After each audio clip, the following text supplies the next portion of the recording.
Hey, what's up, everyone?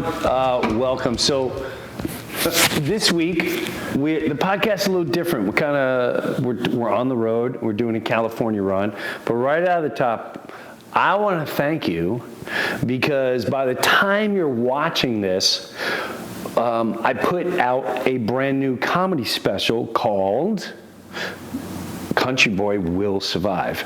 And I'm not gonna lie to you, part of me is like, I don't know if we should put it out. And Evan, who runs all the social media, goes, no, I think it's good timing with the turkey thing and all that. And I'm like, I said, you know what? You're right. Let's go for it. Well, in just a few days, at this rate, we're gonna be hitting 1 million views. So if you haven't seen the new comedy special, it's free.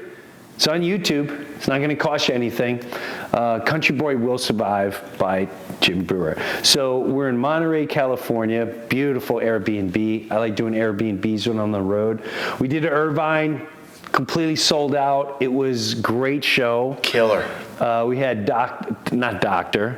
had Tim the scientist with us. Tim the scientist. The thing that's been cool about this trip, though, is we've got Mike with us. We had Evan with us. So, like, all of us have been able to hang together on this trip. We're all in the same car. We got Reap selling merch. It feels like we're a band. Do you feel like a band a little bit? No? Okay, good. I feel like two comedians with a bunch of guys around. So with that, I love how I try to throw in and you just don't feel like a band. You couldn't even for a friend just be like, I'm not gonna fake. Got it. All right. I feel like we're out on the road. On a different note, I don't work with Katie Smith of the promoter. Knockout Productions. So Jacksonville is canceled, but don't worry, Jacksonville. We're gonna do other shows, that I promise you.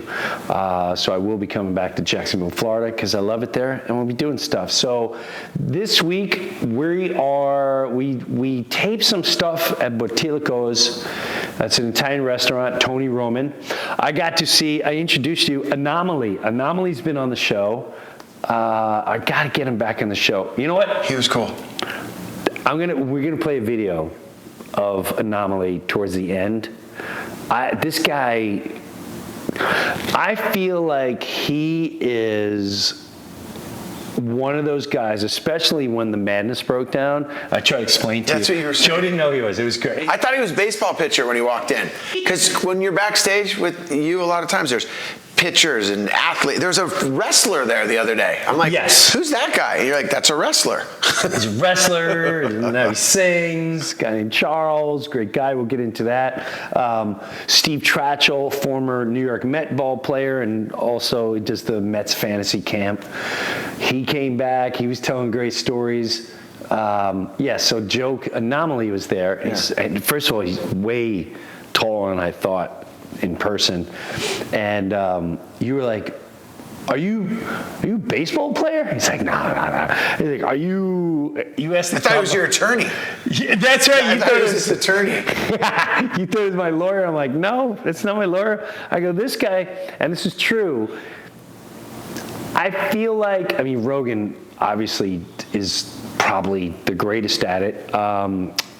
What's the other comedian? Russell Brand is really good at. But this guy was one of those original guys where he'll put a subject out and he's not going to say, I can't believe they're doing this, and he'll just put the subject out, and then he'll give a thought of, I don't know what you think about this, but he's very neutral, and he pretty much makes you do all the thinking and the research, and he does an incredible job at it. I'm a big fan, and some of his stuff is really funny too. So he actually told me when he was in Huntington Beach, California, he hooked up with Tony Roman because he heard of his restaurant, and he went. So it was cool too. While we were in Huntington, I got to take Jim down to the Pier. Basically where every surf contest, OP Pro used to be there, the Herby Open was there. All the surf contests, major surf contests that take place in Southern California take care in Huntington Beach at the Pier.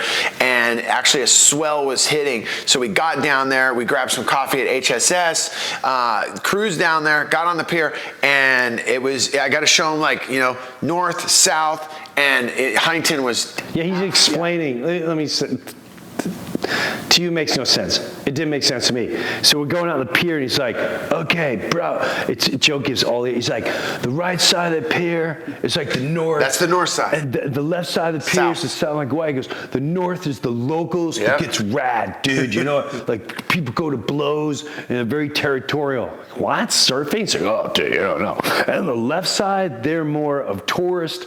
But the wave, I had no clue that was really like the famous spot for surfing. I've been coming to California for so long, I had no clue. Also, last second, I got invited on the Adam Corolla show. So I want to thank Adam Corolla for having me on. I don't think I brought a lot to the table, to be honest with you. But Adam Corolla was tremendous. He had Senator Ted Cruz on there.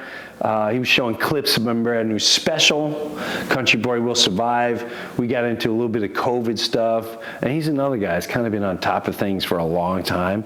And I'm glad I finally got to go on the Adam Corolla show. I am a fan. I think I love what he puts out there. Mike was bugging out with his studio. The compound. He's like, I'm like, well, yes, this is eventually what I want to do. I don't want to be in an attic. I went from the closet to the attic, and the attic's fine, but it's still the attic. I still eventually. Have I ever shown you the video that we did where Mike and we should ask Mike to play it, where I thought I was going to be a guest at your new studio, but I was testing the microphones. And Mike and I are just messing around testing microphones. I had one of the guitars waiting for you to show up, and you weren't even there. You were in like Vegas or something. You had already left. And I was like, Margot said I'm going to be on the show, and like Mike and I filmed. So it's a bit. It's a bit. Okay. It was pretty funny. Does Jim get here in a second, or what are we doing? Yeah, he's not coming. He's not coming. He's not. Yeah, right. No. What are you talking about? Yeah, no, he's in Vegas. He's in Vegas right now. No, but I remember I flew out, and then I'm supposed to be like, the whole deal was, so when we did the thing at True Brew, or True Brew, yeah, he was like, dude, that was so rad. I want you to come and be on the podcast next week. So I flew out. I'm staying at an Airbnb, and then I came down, and then you said be here. Yeah, I'm here. Yeah. So, are you messing with me right now? No. So what am I doing? You're just here to help me test the new stuff in the studio. Shut up. Margot didn't tell you? No, Margot was like, are you free to be on the show on Tuesday? Yeah. And I was like, yeah, I'm staying there and I'm going to be hanging out. And then she's like, yeah, we want you to be a guest. We want you to go down. You're going to do the whole thing. Bring the guitar. Mm-hmm. I brought it. Yeah. Do some songs, talk about comedy, talk about all the stuff. And then, so I'm just. Yeah. No, I'm hearing what you're saying, but yeah, she was supposed to tell you that this was just for a test. Wow. So I'm like Mike test guy. Yeah, you're Mike's Mike test guy, yeah. Mike the sound guys test the microphone with Mike the sound guy. Yeah, that's what this is, yeah. But at least, I mean, so will what we're doing right now air? This is going to air? No. What? Yeah. Oh, you're dude. No. Not one bit. I call bullshit. I call bullshit. Also, we should do some bits and then put them on the podcast. We haven't really had time to do it yet. Yeah. But one thing I was going to say, I got to say to you too, we've talked about doing a tour like we're doing it right now, one night after another, driving in the van from show to show. I'm digging that. And I saw the tour itinerary for next year, and there's a lot more of these type of things that we're going to be doing. Oh, I know. I just feel like we get a rhythm going. No, I do. And thanks to everyone that's shown up at the merch table. That has been awesome meeting you. These guys get recognized like crazy. Yeah, but see, we have people looking for Mike the sound guy. Yeah, it's a trip. I can't thank you guys enough. Like, it trips me out because the other night I'm sitting there, when someone's staring at you and I'm staring at them and they're staring at me and they're like, hey, and they're like, hey, and I'm like, what's up? And they're like, we saw you on the podcast. Wait till I introduce to you the Herbinator. Oh, my father-in-law Herby, who I'm not sure if he was. Yeah, you've seen him a little bit on the podcast. We got to get him. What makes Herb laugh? What makes Herb laugh? When he tries to read a joke and he loses his mind. But it reminded me of bringing my dad years ago, back in the day. on the road, and he was just, it was, I like to bring Herby. I think a lot of you on the road will get to meet the Herbinator. I'm going to look, I think we have a Texas run. Yeah. Maybe the Carolinas. I can bring the Carolinas. I'll look at what run I could bring him. And this dude is 82? He's 80. Okay, so he's 80 years old, and he Wears is his hat with all his veteran pins. He's rolling like he's us. He loves TikTok. He loves it. Like 80 years old. Joe. I was sitting in the front seat, and his arm would just come around with a video for me to watch of someone taking a fall or something. But what I loved about it too was he just loved cruising to the shows and coffee and hanging. You know, like really great energy from him. It was great energy. So there'll be a lot of stuff coming down the road. We just keep growing. We keep figuring out more ways to make this all fascinating. So some of the clips you're going to see were conversations. We weren't sure what to expect going into Basilico's, Tony Roman's place in Huntington Beach. He's a very proud guy. And when we went in there, we don't know if it's going to be funny. We've done the podcast before where everyone's looking a little more to laugh. This crowd wasn't real. They weren't there to laugh. They were there to like, we need to talk about some stuff. Yeah. Like this was very. They're still like, hey man, we were in the thick of things when they were trying to shut people down, arrest people, and we haven't forgotten about that yet. So.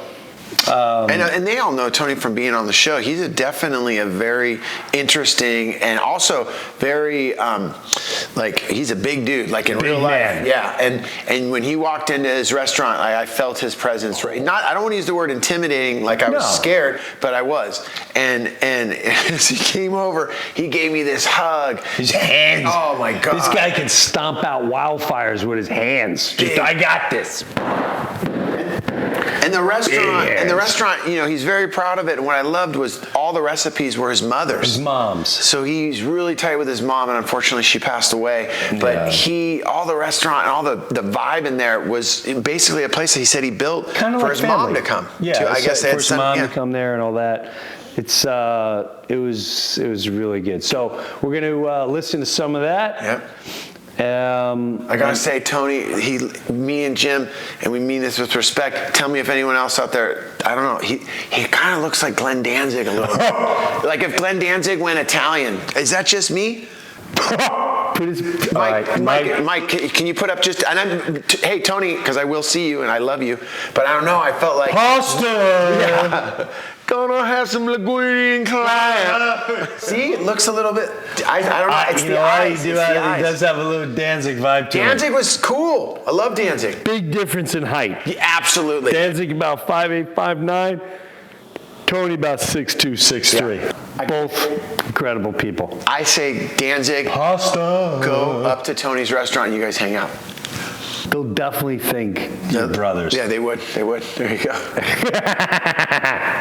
right. I hope you enjoy the podcast today. Like you said, we're in Tony's restaurant, Basilico's, and we have scientist Tim, who also did a great 10-minute set at Irvine Improv. I can't explain. He's so smart. It makes me feel comfortable. I feel relaxed when I'm around him. He has a very... He's one of the guys, but he's always talking and using words about tests and He lost me hard. I think I don't know if it's going to air, if you guys are going to see, but this is one moment where I'm like, I didn't understand. But everyone in the room, at least the last 10 minutes. Everyone in the room, though, because I made a joke. I'm like, you lost some of us, and a bunch of the tables were like, no. Oh no, they were with him. Yeah, they were with him. He puts it. What I love about Tim is he takes big questions and definitions and puts them in terms that you can get your head around. Right. That's what I love about him. I still got lost. He's funny though, man. Enjoy the Breuniverse. I want to thank you again. All the views of you watching this YouTube special, Country Boy Will Survive. I can't thank you enough. And the messages just keep coming in and coming in. Adam Corolla, thank you once again for having me on, and all of you with all your positive, incredible messages. Enjoy the podcast. Attention, everybody. Let's get this thing going. Welcome again to the constitutional battleground, the Freedom Fortress.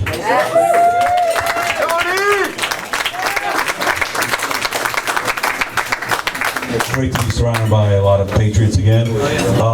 So, as a lot of people know, when asked to fight along somebody, the first thing I look to is, have they laid real shit on the line? Have they been in the combat, or did they just talk? And I'm gonna keep this really, really short. I've known Jim for almost 10 years. He's a good man.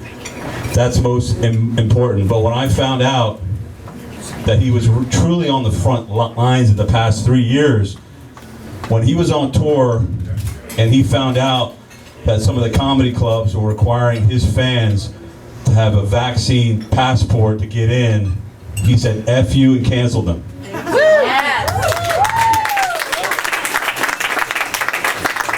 So he's not only a brother, but a brother in arms, and that means a lot. So when I did his podcast over a month ago, he said, I'm coming. I have a show to do. The first thing he asked me is, I think I'm going to be in Monterey. Is that close? Not close. But I think I'll be in Irvine. Is that close? That's close. All right, cool. I'm coming. So here he is, Jim Breuer. Thank you, Tony. Thank you, Tony. We're gonna be, Tony. Thank you. You've always he couldn't. He's like, did you really cancel these shows? I had no clue. Tony, you're a tremendous human being, a great family man, great restaurant. Thanks for gathering everyone here today. I don't want anyone to disrupt what you're doing. We do a podcast, a weekly podcast, Breuniverse. Sometimes we try to dance away from, quote, politics. I call it common sense. Some people get riled up about common sense, but we do some podcasts here. We're on tour tomorrow night. We're at Irvine. I think a lot of you are coming. That's a stand-up show. For those of you, we'll see you there tomorrow.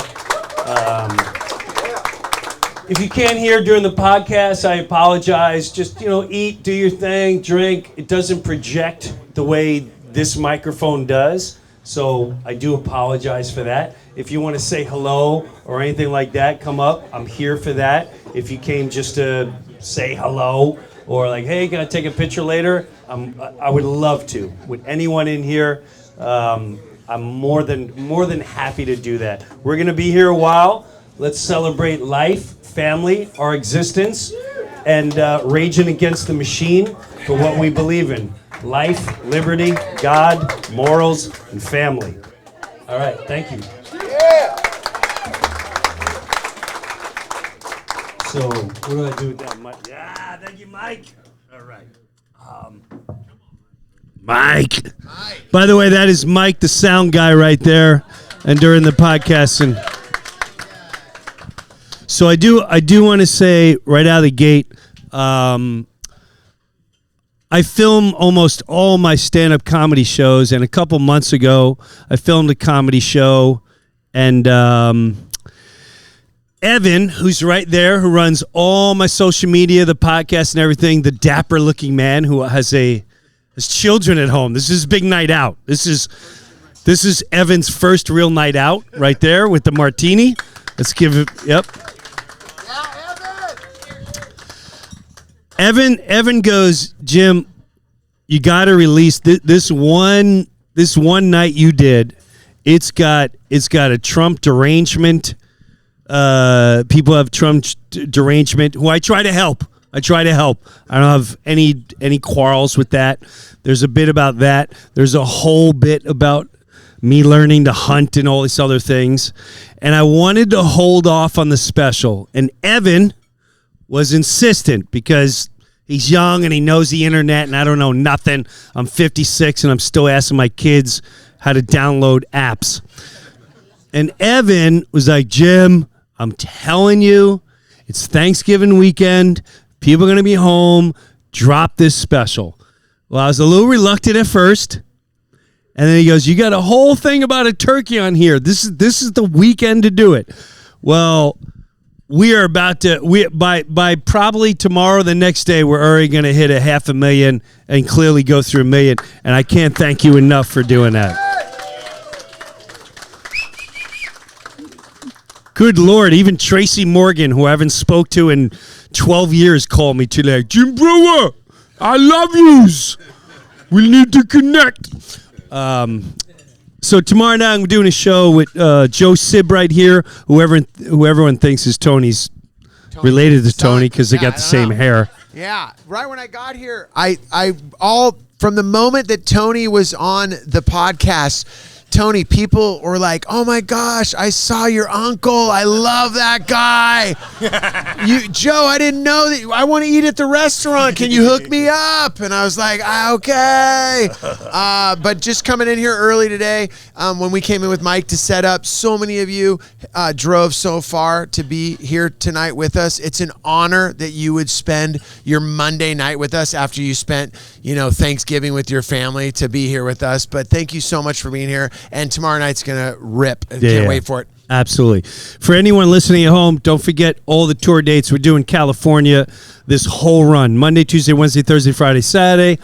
All shows. Tomorrow night sold out. A bunch of them are almost sold out. We're going to Monterey, Bakersfield, St. Louis Obispo. Did I say that right? Okay, I'm going there. All right. And we'll be heading up that way. Go to jimbreuer.com for all the safe tickets and all the places to go. And one thing, we just had Thanksgiving. And you know what? One great thing about Tony, and I'm sorry to put you on the spot. I was a little, I'm sitting at a table in the corner. They put me here, but I also know this was a little bit of your mom's table. And for those of you who don't know, Tony lost his mom this year, and I know that was extremely painful. And anyone that lost anyone this Thanksgiving, it's always, we need each other no matter what our politics, no matter what we feel. The things that always connect us are the pains that we live. What we have at home, whether it's our children with special needs, whether it's someone that just got diagnosed with something, whether we're losing somebody. That is the deeper connection that keeps us together. And the more politics and news that gets in the way, the more they show their demonic, evil, disgusting, inhumane, soulless side to divide us all. And all we have at the end of the day is each other. And Tony, God bless your mother. And I'm blessed to be sitting here in the corner where I knew she was. You doing all right? You're not going to cry, right? All right. No, I know. It's we'll get into that a little later. So, Joe, I know you had a big Thanksgiving because you texted me. Thanksgiving. Now, I had a very surreal run. Did you? I had a very surreal. By the way, Tony just gave me his second vodka martini. Gin. That's gin? That's gin, brother. All right, so if this starts getting a little goofy on my behalf, my apologies. Really and for quick. those of you, by the way, there's some people who never seen me before. I look wasted all the time. Because I saw a lot of you judging already. I walked in like, how did he drive here? Yeah, you're not behind You're the literally wheel. dealing with that right now. Yeah, No, I know that. See, I can tell certain people like, I mean, he looks a little, it looks like he needs a nap. But check this out. How was the Thanksgiving? Well, this is cool. So this is the first, I had my nephew over that used to live with me for years. He didn't have a dad growing up. So Steve-O, yes. Funniest guy in the world. He's married now. He's got a kid, had a very hard life. Dad was left when he was a kid. Mom had a rough go. Mom died early, but had him. But the coolest part was my daughters, Kelsey, who's now 22, and Dorianne, who just graduated high school, they made the entire Thanksgiving dinner. Dude, I'm talking from start to finish. From start to finish. They would not allow my wife in the kitchen. How did Dee feel about that? Dee was fine. I kept her out too because Dee's like clean up Nazi. She was out of her mind. So it was, dude. It was. I have to say, it was very surreal being like in my 50s and I'm watching my 2 youngest daughters. That's a great feeling. Cook the entire Thanksgiving, and part of me wanted to cry, and then part of me. I also took, I had a couple. I started crying in a moment, but then I laughed really hard. But besides that, the other coolest thing was you. You text me in the middle of that, and you're like, "Look who just showed up to me." Yeah. Just so you guys know, the ride for me was, unfortunately, went through a divorce, about 3 years ago, and those things. Great way to lose weight. Sorry. Great way to lose weight. Yeah, I went from I was 210 to 180 in a month. Yeah. Anyway, but the thing was though is you go through those changes, and this was the first Thanksgiving that my daughter was like, "Dad, I'm going to come spend with you." And anyone that's ever gone through that, it's a big deal. And my daughter showed up at my house. And as she got out of the car, there was another person with him. And it was my son, and they surprised me. And their mom was like, "I sent them both down to you." And I was like, at this age, you're like, "How many more Thanksgivings do I got?" And I screamed. I'm like, "I'm so stoked!" I hugged both of them, and unlike your kids, we had Whole Foods Thanksgiving, and I had heated up. And the best part was I lied. I hid all the packaging. I said, "I made this for you guys," and they were like, "Really? You're a great cook, Dad." And then we all sat there. But it was one of those moments where you're just sitting there with your kids, and you're just so grateful. Now, when we were hanging out Thanksgiving, then we were. It's cool. It's like when your kids start getting a little older. When you get older and you start telling your parents things you did that they had no clue existed. So I got to do that with my daughter because I finally confessed. There was two boyfriends that I just I couldn't stand these kids. So, they come in your house with that face. I have 3 daughters, and I knew what time it was. It wasn't stupid. But the best was I finally confessed this. And you know what? It's not true. It's just a story. I wrecked 2 of those boys' cars, and they had no clue. And so what happened was yes. One of them, I remember one time we were starting to run a dates, and I came out to hang out, yes. And there was a kid, and we came home from a show, and he wouldn't get off the couch, and he had his shoes off. And I was hated that kid. God, I remember that dude. Hated that kid. I could tell. Yes, I hated that kid. All right, so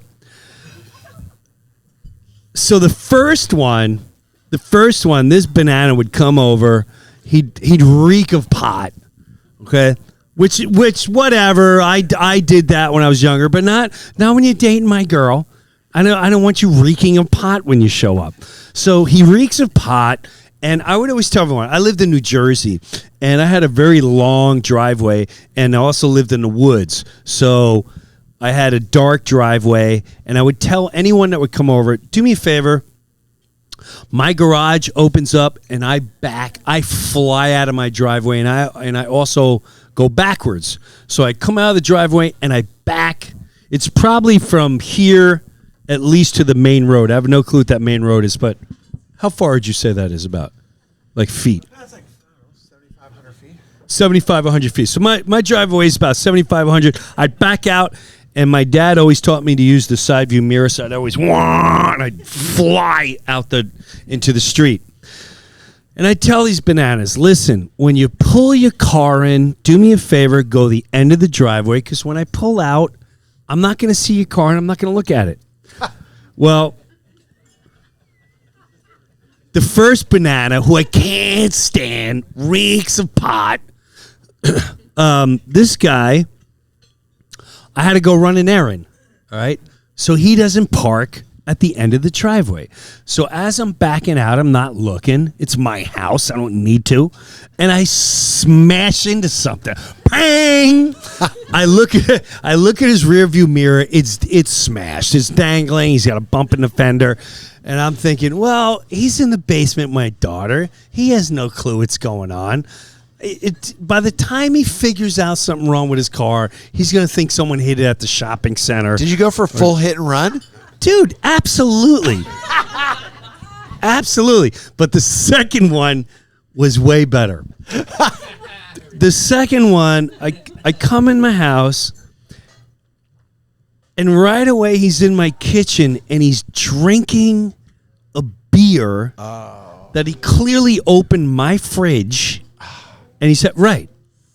So he sees my face immediately, and he goes, "Oh, hey, Mr. Breuer, I brought you beer, so I thought it was cool if I can dip into some of yours." So I didn't say anything. I said, no worries. Now I made a tragic mistake. I did okay financially. I had a little movie theater in the basement. Really fun when the girls are 8. 6, when they're 9. watching Finding Nemo. Yeah, and they're watching Disney films. It's great. Teenagers, No. we're going to go watch a movie. Whoa. So this banana would go downstairs. He's already drank my beer. I'm pissed. I got kids over from the neighborhood, and I got to drive one of them home. It's 10 o'clock at night. I start backing out of my driveway, and as I'm backing down, it felt like I was going 40 backwards. And I feel bang! And my neck snaps. And I had a 14-year-old kid in the car. He's like, "Oh my God, Mr. Jimmy, what was that?" And we look in the rearview mirror, and I see a car going down my driveway, into the street, up into the next people's yards, hits the tree, and it scratches a bunch of bushes. And I go, "Oh my God." So this dummy must have parked in the middle of the driveway in the black. So we get out, there's things dangling, the lights dangling, there's things off the bumper dangling. And I say, "You know what, I'll deal with this later." The kid says, "Mr. Jimmy, why don't you just try to put it back and then park his car, when we go back, park his car where it was. He's not going to know you were gone all night." Oh, it's not. How old was this kid? At the time, he was 14. I like this kid. kid. No, this kid had my ass all the time. I was like his second dad. So I drop him off. I come back. I get out. It's got leaves. It's his taillight's mess. There's things hanging. I start pushing everything back. I pull my car into the garage. I walk into the house, and I realize his keys are on the island, and they're still in the basement, and he has no clue that I even left the house. So I go back out. Exactly. And I start pushing back everything in the front of the bumper, and I come back. I push his car exactly where it was, and my daughter, thank God, broke up with him a week later, and to this day, I think I got away with that one too. Oh my God! Did the kid ever bring up like, "Dude, my car"? No, absolutely not. What is he gonna? You can't prove it. I remember when I was a kid, my dad. I used to go visit my dad, and I would park in the driveway, and there was a guy that would always park behind, very similar to that, and he would say to the neighbor, "Hey, don't park there, because when we pull out of the garage, we can't see." And I had just gotten my new Ford Escort, and I was so excited to drive, and I whipped out of the driveway, and the guy was parked behind. I wailed the passenger side of his door, and right away I'm like, "Oh man!" I go inside, I tell my dad, I go, "Dad, I hit so and so's car," and he goes, "I've told him not to park behind you. Just leave." I go, "What?"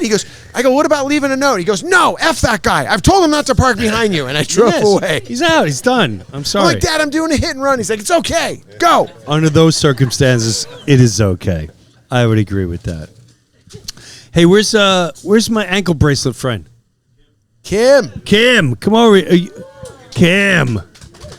So I see this guy. I thought it was like a little mini Joe Pesci. What's up, Kim? How you doing? I'm doing all right. Now, how do you know Tony? So Tony was dealing with alcohol beverage control. They're having a hearing for him like about 3 years ago, and we were all protesting at the Board of Supervisors, and someone said, "Let's go support Tony." So I jumped on my Italian scooter and I raced ahead of everybody else. Got there 10 minutes before everybody else could get there.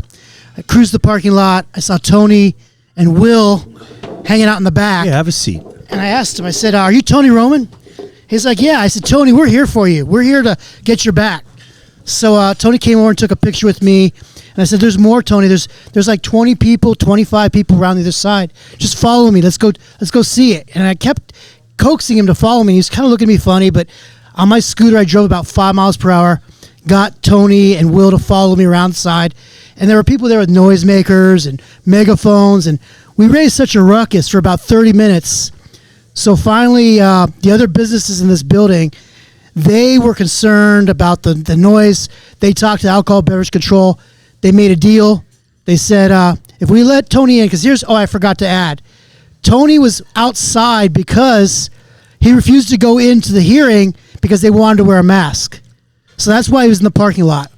And so when we showed up, around that same time, about half hour after we got there and made the noise, they said Tony could come in to the hearing with no mask. And so it was a concession, I think. And the irony is this. They had him at the Alcohol Beverage Control because he wasn't enforcing masks in his restaurant. Right. And right. He's banning the masks. So if anyone came into Basilico's with a mask, Tony would be like, no, you got to leave. Nobody gets to wear a mask. But their technical thing was that he didn't have people wearing masks in his restaurant. And so they have a hearing to go off on him about that. And they let him in with no mask. Amazing. So everyone else has a mask on. Well, I don't know. I wasn't in there. I didn't go inside. They had masks. Everyone has a mask. You don't have a mask. You old lady killer. So they basically argued against themselves because they lost the case once they broke. Not me. Talk about you. Well, I didn't see Tony for a while, but I would come around here. This place was crazy. It was packed. It was the only game in town. There'd be people with 3-hour wait to get in. And I'd see him every once in a while. I'd say, hi, Tony. But he met so many people. So I stayed away because I figured he didn't need my business. And then I kept doing my own MAGA activism. Well, after J6, were you there? I went to the Capitol, yeah. You okay? And it was the greatest day of my life. Have you seen all the January? Yeah. Have you seen all the...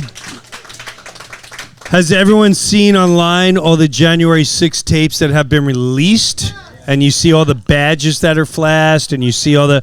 Which is things that most of us already knew. And we're called conspiracy theorists. Yeah. But now that it's released, they really have a hard time defending what their protocol was.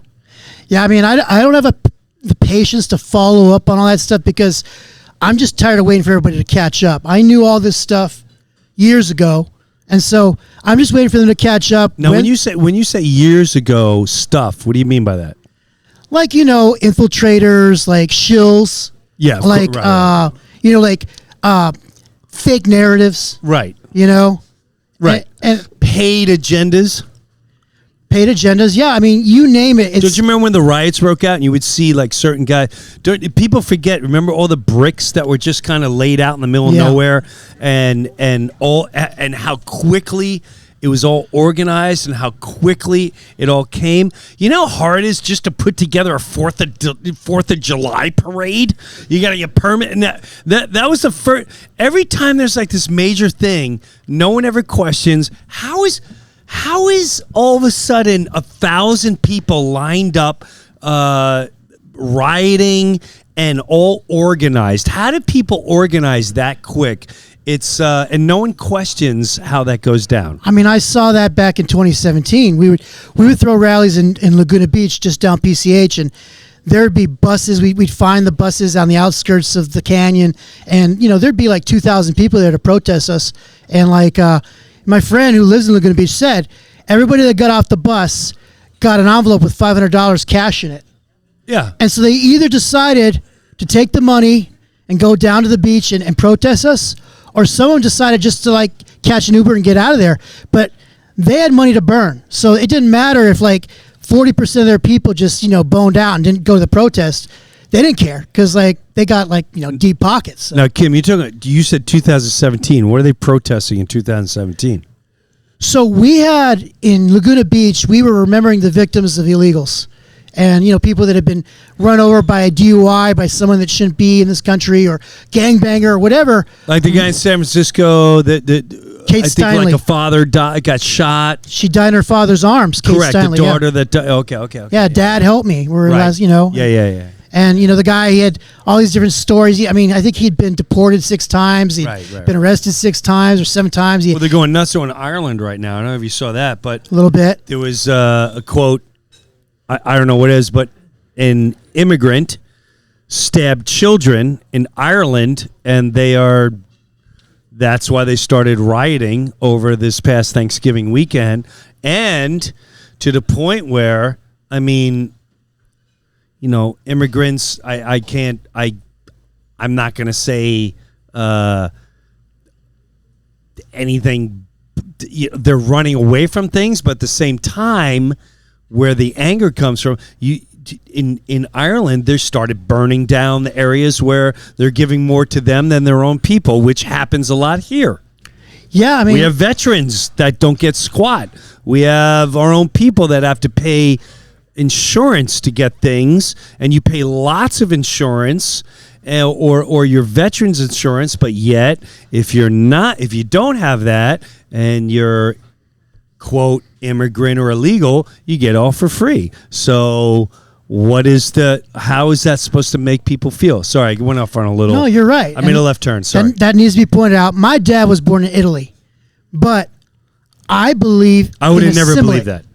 I thought you were full blood. I thought he was German straight up. He's got blue eye, blonde hair written all over. Okay, look, I don't have an ounce of English blood in me, but I subscribe to this country, to what they've done, what they've built.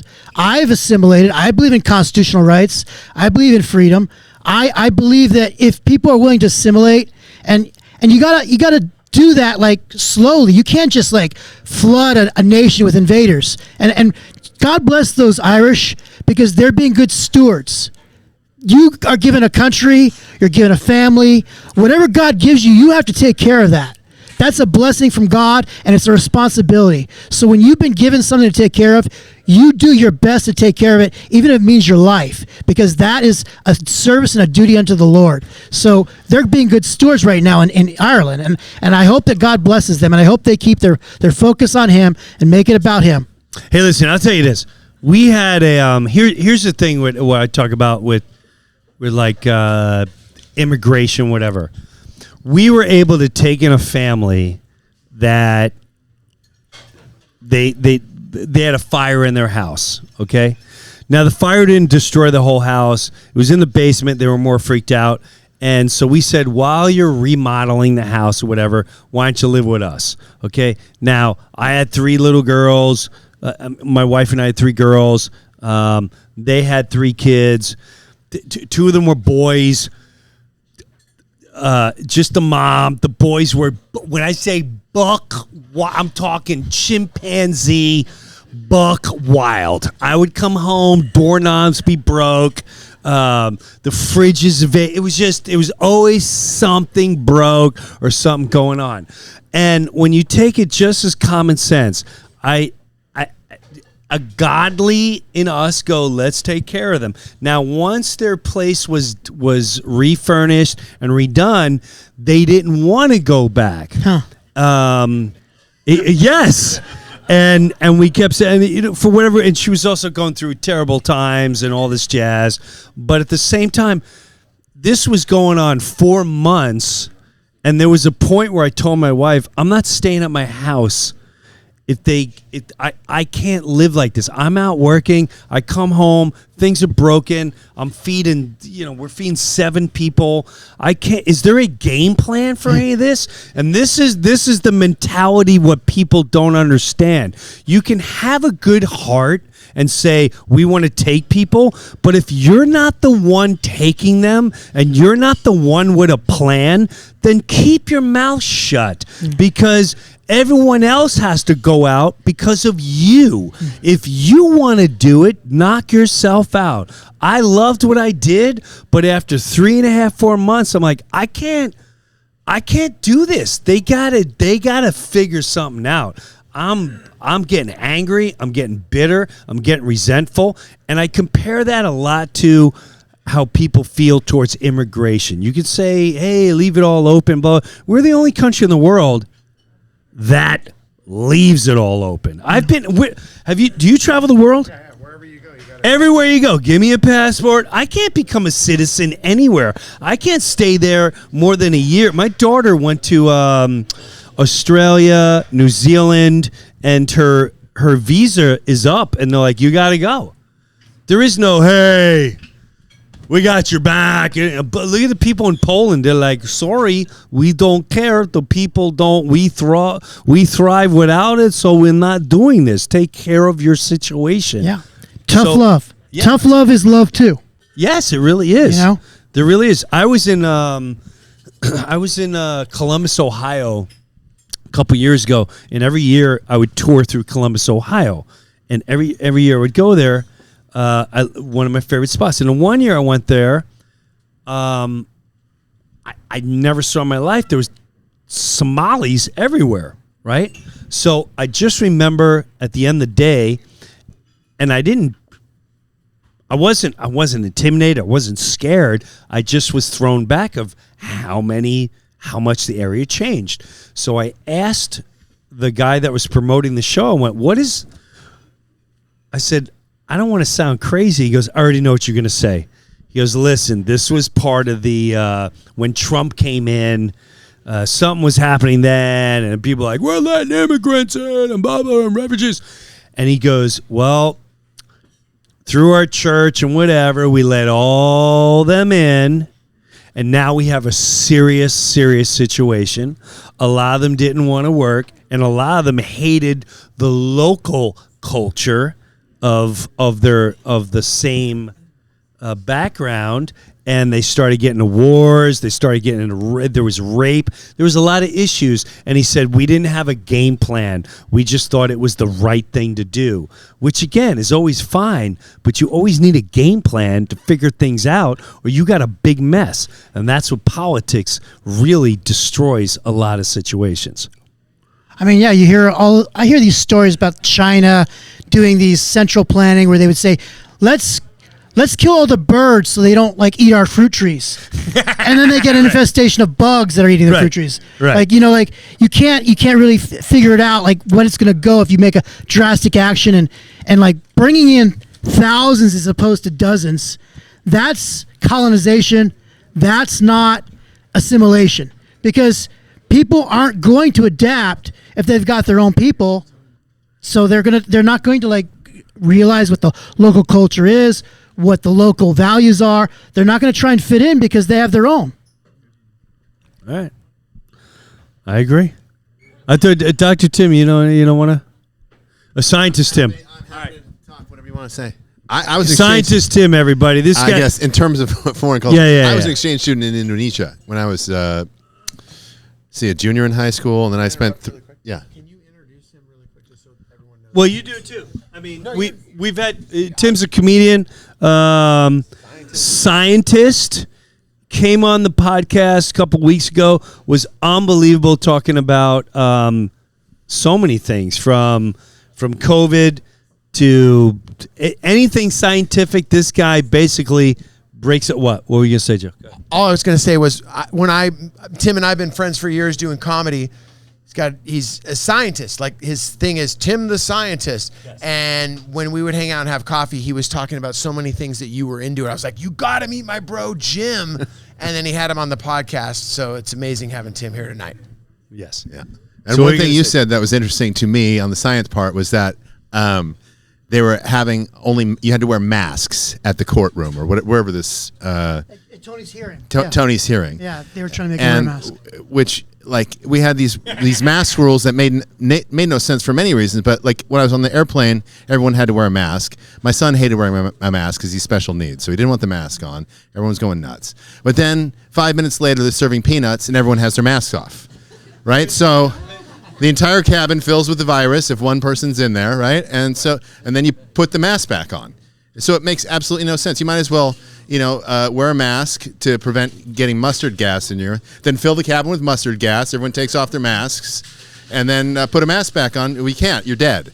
So it's this, it made no sense. The It's whole feelings. mask policy made no sense. And another thing about the mask that made no sense, because my background is in population biology, we'd model population dynamics, and a virus is part of that, is that we're not the only vectors of the virus, right? The virus lives in cats, dogs, mice, rabbits. I can't even keep track. Manatees. There's all these bizarre creatures that harbor this virus. So, and you can get the virus through your eyes. So if we're all wearing masks and there's a cat sitting next to me, it makes no difference because the cat's breathing out the virus and it's going to land on my eyes and I'm still going to get the virus. And in the New York subways, they're filled with rats, right? And they're all emulating the virus or propagating the virus. So wearing a mask when you're surrounded by these vectors of all different kinds is completely pointless. There was never any point to that in terms of preventing disease spread or anything. I believe it's very feelings oriented because about a month after J6, I had a massage therapist from Orange County that moved to Hawaii, and she and her friend invited me to come out and stay with them, and I could get some work done. And I thought, I've never been to Hawaii, so I flew out there, and I decided to milk it a little bit when I wanted to eat my peanuts. Yeah. So I took my mask off, and I was eating them one at a time, just taking my time. And then I hear like some woman like griping, and I turn to look, and she's like, "I'm watching you." And some Karen, right? Some angry Karen, right? Yeah. And I look at her and I show her my peanuts. She's like, "I don't care." And so I just push the button for like the stewardess to come by. And I said, "I'm just trying to eat here." And you know what? When I got off the plane, they detained me. They detained me. They gave me a warning. And it's like, there are no rules. Because if the rules are you can not wear a mask while you're eating, but then some unhinged Karen gets mad, it's all feelings. It's really what it was. It was feelings. I actually went through that again in Indonesia one time. I don't know if you remember, there was a Bali bombing. And one time when I went there, they had all the security set up to get into the hotel, right? They had this entrance to the hotel, and they would go under your car with a mirror, and it took forever. There was always a line there. And then one time we came back, and the driver's like, "Yeah, we don't have time for the line. We're going to go in the other entrance." So we went in the other entrance. There's no security. I'm like, well, what is the point? It's just to make you feel good that when you go into the hotel, right? They knew that I spoke Indonesian, so I wasn't a tourist. They're like, "Oh, well, this is what we show the tourists, that there's security at the hotel, and then if there's a line, we take everyone around the back." So that's what the masks were for, just to make you feel better. Well, I travel a lot, and I remember going through the Denver airport before COVID even broke out. And in Denver airport, there was a whole thing of painted children wearing masks as you would go through the certain terminal. And a lot of you should look up the opening ceremony. I think it was of the Olympics, London Olympics. It was the darkest, creepiest, most demonic thing. It was children in beds wearing masks, and this whole demon thing came out of the sky. Look, you can YouTube it later. YouTube the opening ceremony of the London. I'm pretty sure it was the Olympics, and it's children in hospital beds, and they're twirling them around. They have masks on them, but listen, I'm one of those guys where I don't get emotionally involved with news, and I don't get emotionally involved with politics. And when you don't get emotionally involved, for me, it was the most frightening thing in the world to see how easy humanity's been manipulated for centuries. Not just recently, centuries. And people talk about World War III. It's not Israel. It's not Palestine. It's not Iran. World War III was the takeover of the corporation and pharmaceutical world to shut every human down and take away every right through, quote, safety and health. That was because no other weapon can stick you in a hospital and not give you ivermectin, not give you hydrochloroquine, not give you the things that can help you, can save you. People forget, I talk about this when Joe Rogan came out and said, "I was healed with ivermectin and some other things.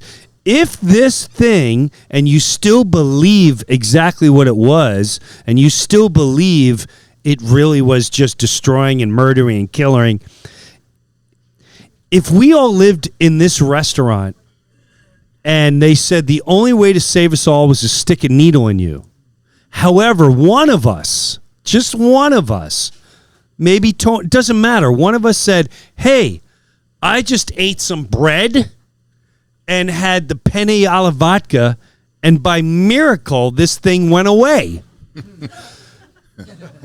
Common sense would say, let us try it and see what happens. But when Rogan came out and said, I took ivermectin, I took this and this, what did every news channel do? What did Terry Bradshaw, what did every celebrity say? He was taking horse dewormer.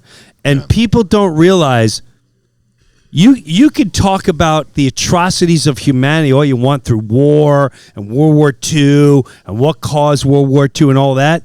This may have been the biggest atrocity in human history, that not only did they attack humanity, but they made us fight against one another. And it was a full-blown World War III will go down as it was the psychological war. And so when I see people on a plane still wearing a mask and all that, I don't get mad at them anymore. I call them casualties of war. They are casualties of the psychological war because they still run the life on fear and power and horrible things. And that is, but I think it was the greatest thing that could ever happen. And the reason why I say that is because it turned a lot of people, it woke up a lot of humanity. It made us look at our school differently. It made us look at our leaders differently. It made us look at how we treat our health differently. It made us look at a lot of different things completely differently. And that, I will say, was one of the greatest blessings that ever happened. Well, I think it showed me how easy it is to scare people. I had no idea. Dude, right? all you gotta do is I had no idea it breathe was at that 'em. easy to scare people. I don't consider myself taking a totally risky life, but I've been in risky situations before, and where I didn't panic. I've had sharks swim underneath me. I had a great white shark swim underneath me not too far from here. Whoa. In California? California, yeah, it's very common now. When I was a kid, I grew up in Monterey surfing. I hardly ever saw him. Yeah, we're taking up to Monterey. No. It's terrifying, but there's not much you can do. That's reasonable to be scared of a shark. In fact, I used to have a bit about that. It's reasonable to be scared of a shark. There's a virus. It's a coronavirus, which typically causes a cold, but it's not engineered. Well, the thing that was scary was that it was an engineered virus, right? That was the only thing that was sort of scary to me, other than how people reacted to it. I just remember coming to the grocery store one day and seeing all the toilet paper be gone, and thinking these people don't even know what to do. Right? You had to walk down a certain line. Yeah, You'd that have makes arrows. sense. Walk down this lane. Yeah. Walk down this lane that way. Yeah. People didn't even know what to do. In fact, think of how they got us, man. Stand 6 feet apart. Freaking from crazy. You're not 6 feet. People were bugging out. They were bugging out. People didn't know what to hoard. They're like buying all the milk, right? Like that milk's not going to last more than a few days. So Toilet paper, gone.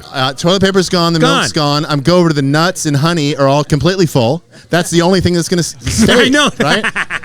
So, right? All right, so if things do go down, what do we gather? What do we eat? Honey? Nuts. What can last? I have a stash of honey. I can tell you exactly from hiking around Indonesia what's going to last for a while. Tell me. Nuts, dried rice, oatmeal, all that kind of stuff lasts for a long time. And the thing that I lived on oatmeal a lot because you just add water to it and you have a lot of food, right? Wait, And it's why were light. you there? Why were you there? I was an exchange student, and then I did research after that. Okay. So at one point in my life, I lived with the hunting gathering tribe in Sumatra, and by Jambi, which is a district of Sumatra. But anyway, I learned a lot about that kind of stuff. Anyway, I was surprised how easy it was to frighten all of Americans into just total giving up everything. And we're locked in our homes, and I was also surprised that it came before everything, including friendships. I had arguments with friends about what we were doing, and especially about the vaccine, which I had a lot of doubts. I'm like, it can't work for this virus. This is the kind of thing, vaccines can work for specific types of virus. That doesn't mean they're safe, but they can prevent certain types of virus. The smallpox virus, the smallpox vaccine was an accidental invention where they noticed that milkmaids who got cowpox, they didn't get smallpox. And so what did they do? They went and talked to the milkmaids. They're like, why are you not getting smallpox? And they're like, oh, because we already got it from the cows. It's just a mild form. And so the guy who heard that, he listened to the people that had it, which is another thing they didn't do. They didn't listen to anyone who'd had it. And he came, oh, well, maybe the virus in the cows will prevent you from getting the smallpox virus. And that's where that whole thing came. But anyway, they can work for certain types of it. This was not the type of virus that a vaccine could work for. Everyone had to know that. So why are they pushing the vaccine? Recently, they found out the vaccine was not even manufactured in the same way that they tested the vaccine, right? This is very important.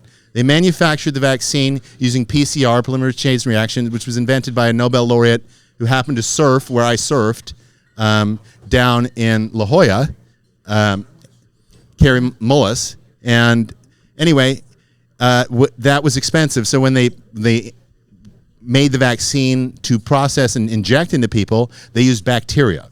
They put the gene for the DNA and plasmid DNA in a plasmid DNA in bacteria, and then they made the RNA from that. Now the problem is they didn't get rid of all the DNA. There's thousands, they said billions to hundreds of billions of pieces of this DNA in all of the injections. That was not in the one that was safety tested. So they safety tested one product and injected another one. And this is a huge problem. This could be causing the surge in deaths, we're saying. I'm really sorry, but I had no clue what you said the last 15 minutes. Oh, sorry. I'll go back. No. I'm just saying, like, it was so well in depth and so detailed. I'm just too dumb. I had no clue. All I hear vaccine bad. Did I get that all right? For this application, there was no way it could work. For Brilliant. this application, there was no way it could work. I don't know why. The biologists at all the universities had to know that. I don't know why we didn't hear that from the biologists at all the universities. I don't know if the administration was telling them you're going to lose your job, or someone was telling them you're not going to get funding, or what it was. But they had to know that this would not work, and it did not work. Now they're blaming it on variants, which is just changes in the virus, right? But viruses change all the time. They change in such a way as to make them immune from the antibodies that were produced by the vaccine. They had to do that. That's how they survived. That's called evolution by natural selection. And all these biologists had to know that, and they didn't say anything. So getting back to the whole thing, I was surprised at how easy it was to frighten people. I was surprised that this fright came before your friends and your family. I was talking to people who were lecturing me on this stuff. I'm like, you were a dance major. Why are you why are you telling me this vaccine's going to work? You have no idea, right? That's why we call him, ladies and gentlemen, Tim the Scientist, because none of it. We lost you about 20 minutes ago. Oh, sorry. We just want you to cut the whole thing out. No, okay. That's why. You guys. That's why when I was having coffee with Tim, I was like, "You got to meet Breuer for that right there, you guys." And I just Tim. Here's something simple. Can I ask you one question? Yeah. Can I He put me on the spot with my son. Yeah. Can you tell a little bit about what you've gone through with your dad? How booster and my dad is on his least really 6th or 7th shot. He won't tell me, but he's also had quite a few health problems. How old is he? He is 84. Okay. Yeah. So he had surgery, second brain surgery about. Did he have a tumor? 2 weeks ago. This is a very sensitive topic because, as far as he's concerned, it's completely unrelated to the shots, right? Okay. But he had a hole in his meninges, which is this like the sac that holds your brain, so your fluid doesn't come out. So he was having fluid come out while he was asleep, and it was brain fluid. But yes, it's a topic that I can't talk about with my family, right? Everyone else is very on board with this. My brother has heart problems. He's had his second heart surgery, and as I'm sure many of you are aware of, the vaccine can cause scarring of the heart that could be causing. But I can't even bring it up, right? I can't even bring it up because it's too sensitive. We're just going to argue all night about it. This medical product became a religion. Ah, yes. It So became a something cult. that you can't talk about with people. It's like I learned. It became a cult. Yeah, it became a cult. It's like it's The way they beyond were everything making else. fun of someone that believes in God. Yeah. And they call them cult and religious. This, trust the science, has exceeded any cult imaginable, in my opinion. It is. It is this belief that's unquestionable now. This product worked and it saved lives, and that all these people that we're seeing dying. We know there's been, from the insurance data, we know there's been excess mortality after the shots, but we can't blame that on the shots, or it's a conspiracy, right? So that doesn't make any sense. As I said earlier, they safety tested one product, then they produced it a different way and injected it into people. So this safety testing is completely invalid, right?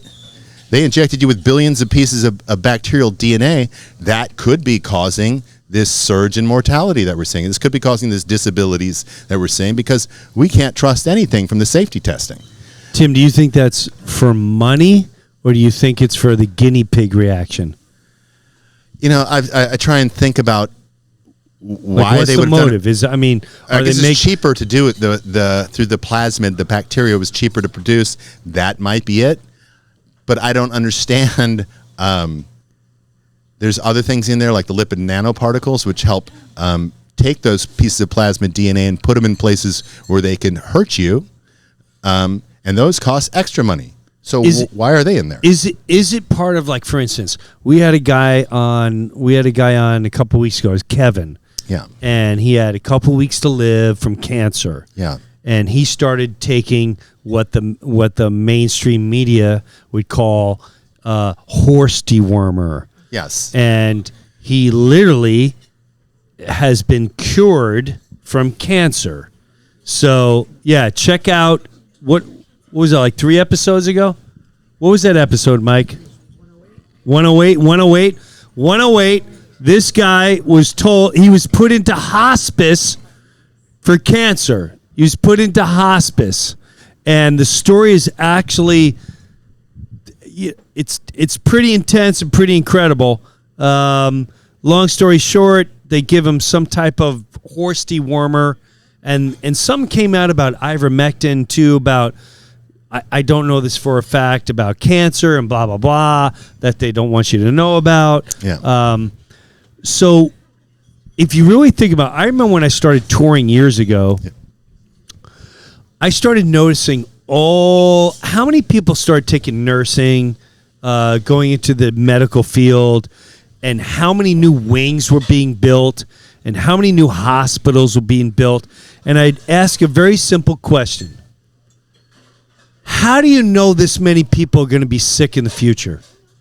Why would you be expanding universities? Why would you be expanding medical fields? Why would you be expanding this much in the doctor and nursing field if you don't know if people are going to be getting sick of cancer and everything else? And it just makes me wonder, and I know people have a hard time grasping this, the drug world is really big money. It is. Really big money. And I know a lot of people loved Reagan. However, he was the first guy to start allowing for you to advertise drugs on television. And I don't want anyone to think about that because, again, I don't get involved with Republican, Democrat. I get involved with the person and the money. And he was the first person to start allowing drugs to be advertised. And from the 80s, all we ever see are drugs advertised. And, you know, we'll throw a guy in jail on the corner who's a crack addict, but we won't throw the guy in jail who put a syringe in you knowing that you most likely are going to get cancer or most likely going to get something else. And it just makes me wonder, I have to say something. is it just the drug lords exactly of our time? Because What I've been is hearing this? a lot of talk about genocide recently because tens of thousands of people, whatever side you want, tens of thousands of people, that's the number they're quoting that have been killed. I don't know, but I do know over 700,000 people have been killed by opioids in our own country. That's way more. And fentanyl. Than any, and yeah, that's right. Fentanyl. Fentanyl's an opioid. So what happened was in, 2015, they had 90 million Americans taking prescription opioids, most of them prescribed by their doctor. So they created tens of millions of opioid addicts. And wasn't that when we were in Afghanistan? I'm not sure whether we were in that. We probably were, yeah, because we were in there for 20 years. Opium time was when we were in Afghanistan, and they have the biggest opium. I don't know this for a fact. But they grow a lot of poppies there, yes. They have the poppy seeds there. Why were we there? And so they created tens of millions of addicts. We've had 700,000 people die, and it's called an opioid crisis. When I was a kid, we studied about something called the My Lai massacre in Vietnam, where they killed 300 American soldiers, killed 300 alleged non-combatants. It was called the My Lai massacre. No one's calling this the opioid massacre. No one's calling this the opioid genocide. They're calling it a crisis like the economic crisis, where no one died. Right? It's the wrong term. You kill, whatever it is, 10,000 people with a shot from a gun, and that is genocide. You kill hundreds of thousands of people with a shot from a syringe, and it's a crisis. Apparently, it's not genocide. What it should be called. This was created because the regulators are not doing their job, which is to protect us from dangerous products. There's no way these doctors, this went on for 20 years. There's no way they didn't know they were creating addicts.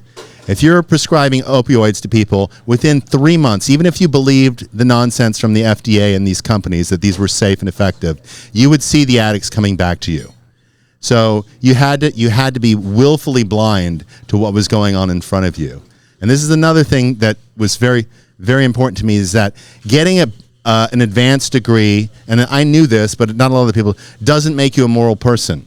You can't teach people morality just because they're smart or good memorizers or whatever it takes. No. Right? So these people got up there and they talked, oh, yeah, this is not it. I heard one guy saying, just because what you're calling an addiction is actually just a physical dependency on opioids, right? An addiction is a psychological state. That's all academic nonsense. These people need this drug, and it's a dangerous drug.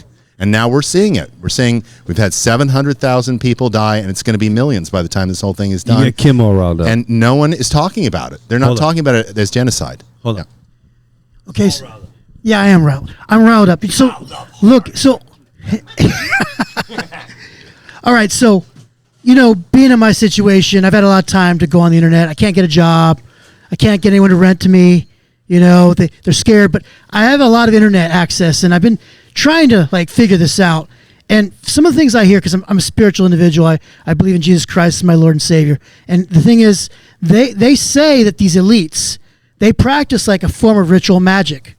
And what I'm hearing, and I've been hearing this from different sources, different people, that when they do something like this, if you know what's going on, if you've been given the facts and you still choose to go ahead and let the experiment happen on you, then you are, in a way, spiritually, as far as in their idea of karma or whatever, you're agreeing. And so they don't get the spiritual consequences because you've agreed to let yourself be the guinea pig. And so it's almost like this whole thing where they did this to us is like a huge ritual, because people have agreed blindly, or even not blindly, because they see it and they walk with their eyes wide open into this, and they do it anyways. And that, in a sense, is you're partnering with it. And there's a spiritual aspect to that, I believe. All right. Well, I agree with the spiritual aspect, and I think the thing to keep our eyes on focus is whoever. I didn't understand the whole, years ago I would see hey, they're attacking God. Hey, they're taking God out of school. Hey, and I really wasn't paying attention. I'm like, who cares? Whatever. I don't want to pray in school. But now I understand it. Because we are at a time where there's two laws. There's man's law, which is meant to protect criminals. Man's law protects criminals. Money, power, fame, ego, vanity, money protects man. The other is the morality of God. Whatever you want to define it, your creator, energy, however you want to define it. We all know what our basic instinct is. We get that feeling in our belly when something is wrong. Science could never define that. That, I believe, is what's going to reconnect all of us one day. It's not going to be through religion. It's going to be through a spirituality that we all can understand that there's, I'll say, God's law and the law of man. And the law of man, in my opinion, has failed horrendously. Horrendously. Because you give man a little bit of power and he's beyond destructive. And that's man, woman, it's humanity. However, the morality of do the right thing for one another, do the right thing for the person that's sick, do the right thing for the elderly that needs to be taken care of, but we think because of our education we're too big and too important to not take care of them because we don't have the time. The morality of the child whose father left them when they were young, and the mother's a drug addict, and they don't have anyone to raise them, so we imprison them because they're bad. They're not bad. They didn't have the morality and the humanity to overlook them, that. We were born tribal. We were born with spiritual, to look after one another, to take care of one another. Somewhere along the line, and I say this over and over, you could say all you want about Bob Marley. He smoked pot, he did whatever. But he said one of the greatest statements I ever heard in my lifetime. All governments are illegal. All governments are illegal. There's no reason why you should pay to go fishing. There's no reason why you should pay to go and buy something. There's no reason why we should be taxed for every single thing we do. There's no reason why we should pay to have water. There's no reason why we should have pay to have clean air. We have been taken over by a demonic presence. And yes, even here in our United States of America, which we would like to believe is the greatest country in the world, and unless you traveled the entire universe like many of us have, you will not understand that the propaganda has brainwashed us. We're not the greatest. All humanity is the greatest. And they trick us by saying one nation under God. What God are they serving? Because the only God that I see on Netflix is the God of ego, the God of pornography, the God of sexuality, the God of vanity, the God of power, the God of money. Those gods are irrelevant. You pretend you're smart because you have an education. Because you have an education does not make you better than the human being that wipes your poor elderly mother's asshole. It does not make you a better person because you can make 7 figures, 6 figures. Money does not make you better. We have to drop our politics. We have to drop our trust in government. We have to trust our trust in sports and our idols. We have to trust all of the false idols that come and pretend they're for us, because the only people for us are us. It's our mother, our children, our neighbor, our brother, our sister, our best friend, our cousin, and everyone that we're deeply connected with. And don't ever forget that we are way better than them. We are way better than what they offer in this world. We are beautiful. We are powerful. We are spiritual, and we will overcome the light.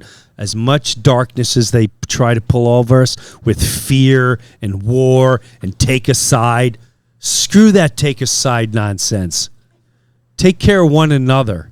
And then it starts at the home. It starts with your family. It starts with your children. It starts with your neighbor. They say, family is blood. Well, family is also a best friend. Family is also your neighbor. Family is also the best person that you've ever had in your life. It doesn't have to be blood related. These are the... Give Jim another martini.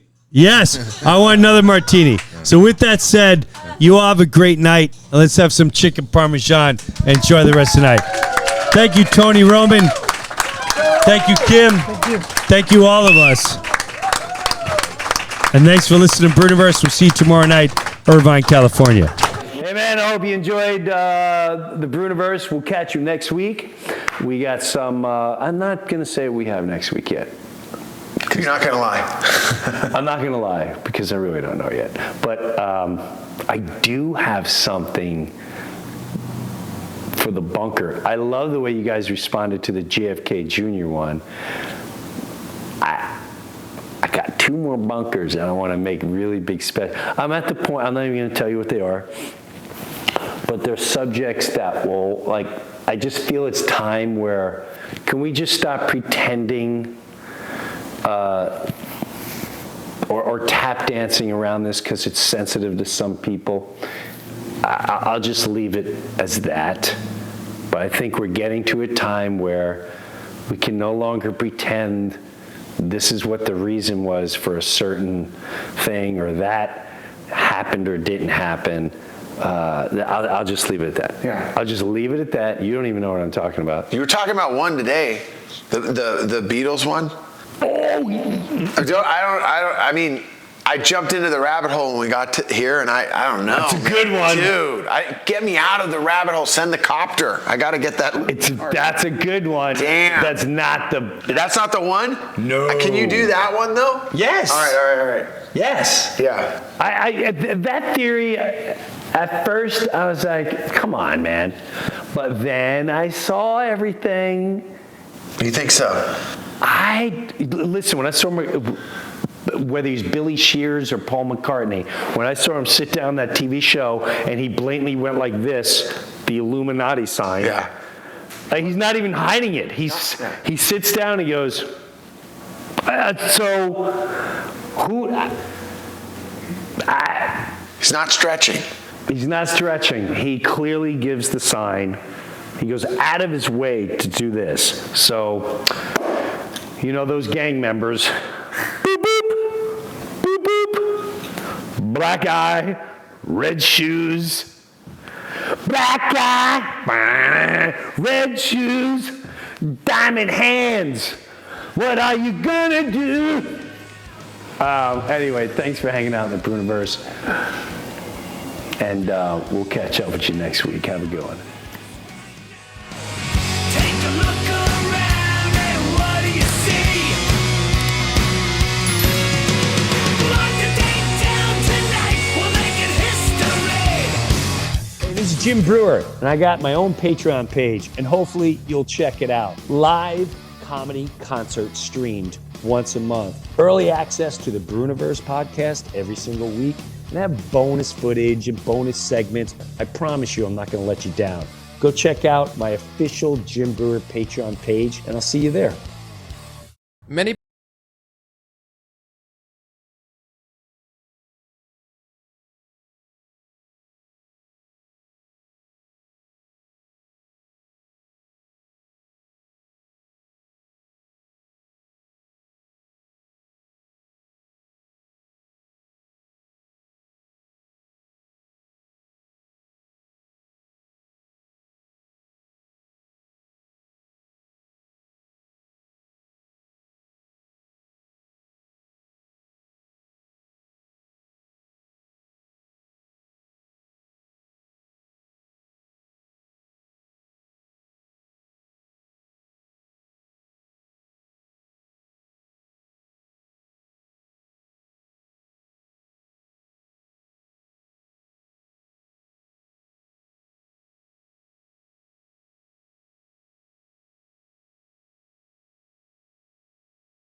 clean for a few years. What do you think?